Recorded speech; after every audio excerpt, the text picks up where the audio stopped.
DLED entrance এক্সামটোত বহিবলৈ হ'লে eligibility criteria কিমান হ'ব লাগিব বা পাৰ্চেণ্টেজ কিমান পাব লাগিব, গ্ৰেজুৱেশ্যন কৰা সকলে DLEDত বহিব পাৰে নে নোৱাৰে, এনেকুৱা বহুত ডাউট ষ্টুডেণ্টছৰ আছিলে। চ' মই গোটেই ভিডিঅ'টোত আপোনালোকক সেইকেইটা কথা আলোচনা কৰি দিওঁ বুলি ভাবিছোঁ।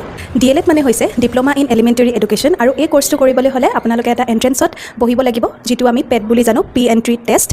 আৰু এই কোৰ্চটো কৰিলে আপোনালোকে আপাৰ প্ৰাইমেৰী নহ'লে লোৱাৰ প্ৰাইমেৰী টিচাৰ হ'ব পাৰিব। আৰু এই এন্ট্ৰেন্সটোত বহিবলৈ হ'লে আপোনালোকৰ মেক্সিমাম কোৱালিফিকেশ্যন 12 পাছ হয়, মানে হাই ছেকেণ্ডেৰী যদি এইবাৰ কোনোবাই পাছ কৰিছে তেওঁ এইবাৰ এলিজিবল হৈ যাব যদি এন্ট্ৰেন্সটোত বহিব বিচাৰে। তেন্তে গ্ৰেজুৱেশ্যন বা মাষ্টাৰ্ছসকলে এইটো এক্সাম দিব পাৰিবনে নোৱাৰে? নিশ্চয় পাৰিব। আপোনালোকে গ্ৰেজুৱেশ্যন হওক বা মাষ্টাৰ্ছ হওক আপোনালোকেও এন্ট্ৰেন্সটোত বহিব পাৰিব। খালি মেক্সিমাম কোৱালিফিকেশ্যন হ'ব লাগিব HS পাছ, আৰু তাৰ কাৰণে 50% এগ্ৰিগেট মাৰ্কছ লাগিব আপোনালোকৰ হাই ছেকেণ্ডেৰীত OBC আৰু জেনেৰেলৰ বাবে। আৰু ST, SC আৰু STP হিলছ তেওঁলোকৰ বাবে 5% ৰিলেক্সেশ্যন থাকে, মানে 45% যদি হাই ছেকেণ্ডেৰীত আছে তেতিয়াও তেওঁলোক এলিজিবল হৈ যায়। আৰু যিসকলে মোক সুধি আছিলে যে DLEDৰ বাবে কিবা ষ্টাডি মেটেৰিয়েলছ আছে নেকি BEdৰ দৰে, সেইকাৰণে তেওঁলোকৰ বাবে এটা ভাল খবৰ যে মই ইবুক এখন উলিয়াইছিলোঁ স্পেচিয়েলি ফৰ DLED কেণ্ডিডেটছ। আপোনালোকে তাত 500+ MCQs পাব আৰু লগতে PYQs পাব।